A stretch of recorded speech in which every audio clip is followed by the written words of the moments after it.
各位观众朋友，大家好，我是陈英芬，欢迎您收看本期的聚焦热点市选特别报道。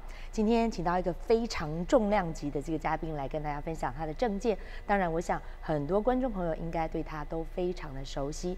他是列治文现任的市长马保定 Malcolm Brodie， 当然他还是要竞选这一次的连任的。今天我们就在节目中欢迎他。Hello, Mel. Welcome to our show. Oh, hello, Debbie. It's really nice to be here. Well, it must be very busy in these days, huh? This is a busy time. We've got an election coming up in just over 2 weeks, so it is a very hectic time, but I'm very pleased to spend some time with you. But if you're re-elected, you'll be the longest-serving mayor in Metro Vancouver. So how do you feel about it? Some people say, wow, of course you did a very good job. But some people may say, well, no, you're just lucky because you don't have strong competitor. Well, it's probably a combination of a lot of things. But what I can say is that I've worked very hard at being a full-time mayor. And I've taken on not only the city responsibilities, but some regional responsibilities at Metro Vancouver and provincial responsibilities.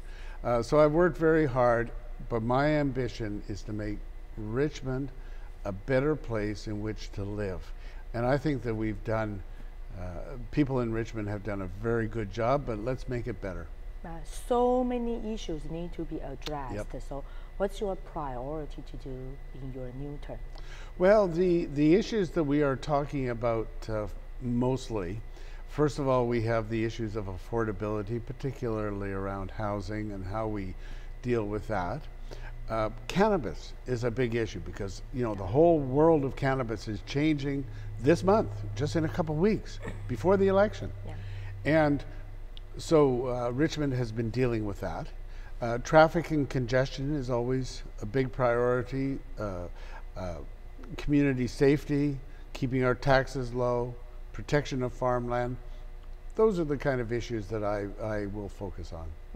Talking about the traffic, you can see the huge congestions and high densities in Richmond city centers.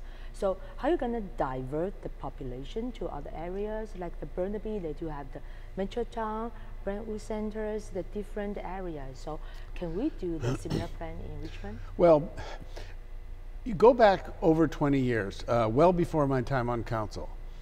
The city council of the day decided we will take growth in our city and we will limit it or focus it on the city center. So that's where what you see.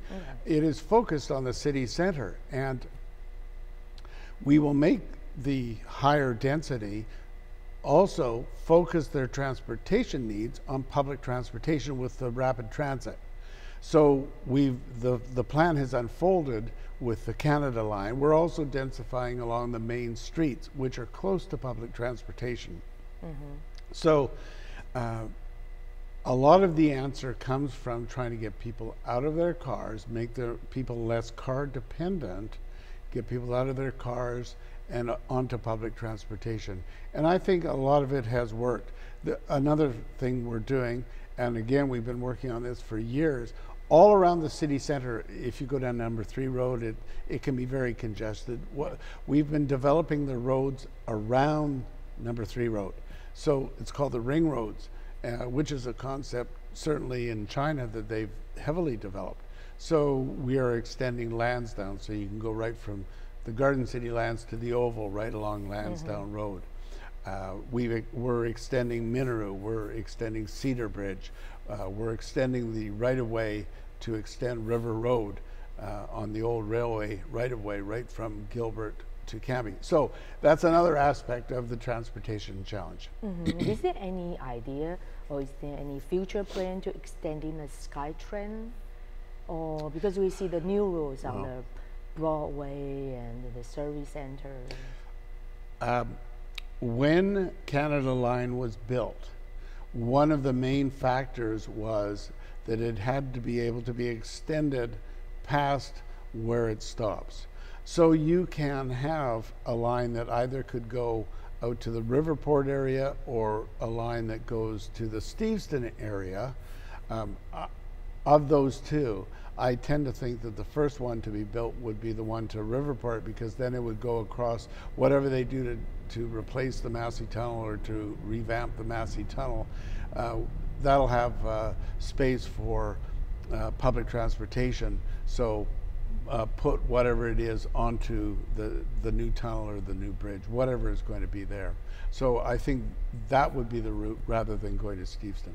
Okay, you just mentioned that marijuana legalization is on the way. So I just saw the BC Supreme Court has tracked down attempt of the city of the Richmond in stopping the medical productions on our ALL. So right, that means we're gonna more.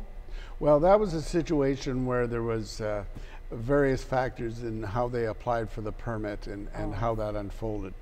We have brought in bylaws now which say you cannot build a greenhouse with a concrete floor.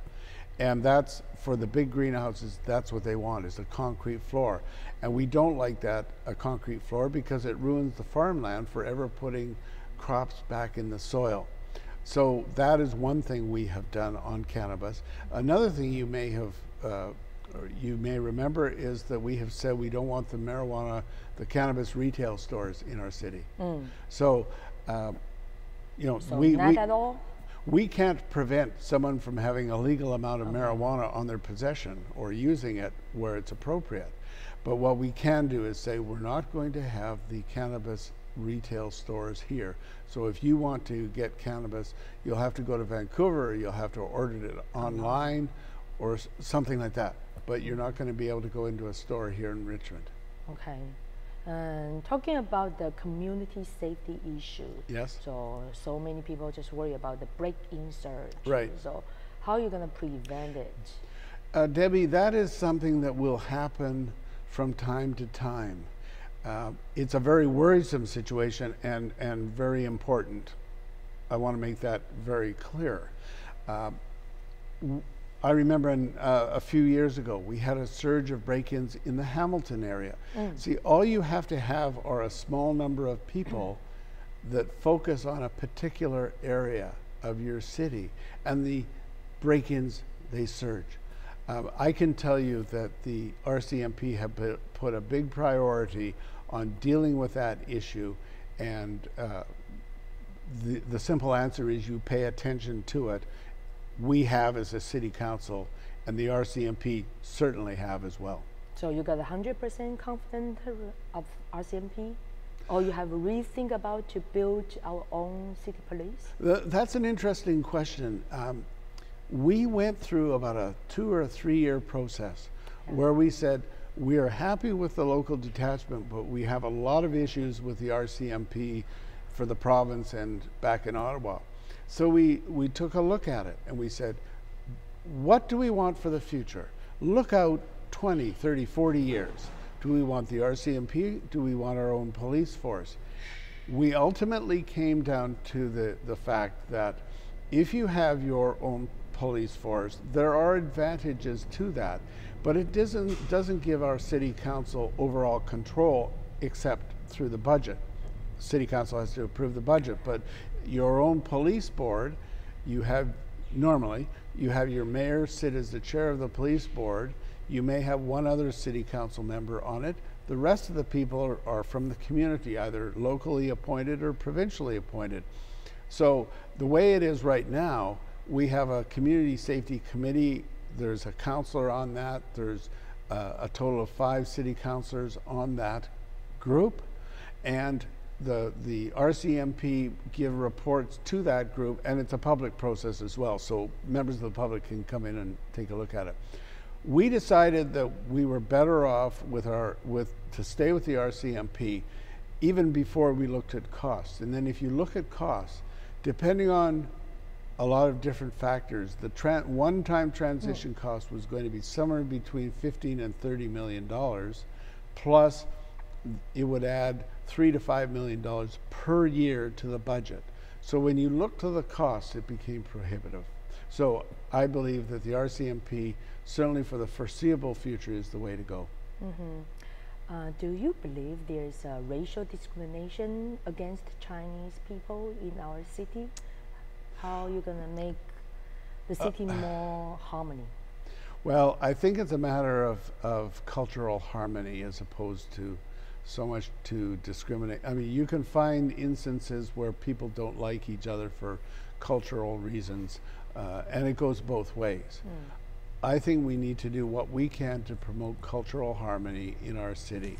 And there's many different ways to do it. But for instance, there's a symposium coming up where a lot of the community leaders are going to be sitting down and talking about the issues of cultural harmony, cultural inclusion, to make sure that everybody in the city has a voice. So there's a lot we can do in that respect, and it's an important priority. So, last question, is there anyone to add more to our audience? I would just reflect that it goes really back to your original question. You know, I've been mayor for 17 years. You know, is that just a matter of good luck? Is it a matter of something else? Who knows the answer to that question? I can tell you I've always had very good city councils to work with. I think we've been very proactive in seeking the opportunities for the city. We've certainly worked hard to meet the challenges that we've had. We're not resting on our laurels, but to have you know, a healthy, happy, vibrant, balanced, safe, affordable community with all that goes into that. That is what I'm trying to preserve for the next term, which is 4 years. Work with the city council, work with our city staff, work with the people of our community. This is a much more than a job. It's a commitment on my part, and I work extensive hours, and I feel very passionately that it's an important role that I wish to fulfill. Thank you very much. Thank your efforts. Well, thank you, Debbie. It's nice to be here. 谢谢这个马保定市长今天跟我们的分享啊，你可以听得到他其实对于未来4年还是有很多新的愿景呢。谢谢大家。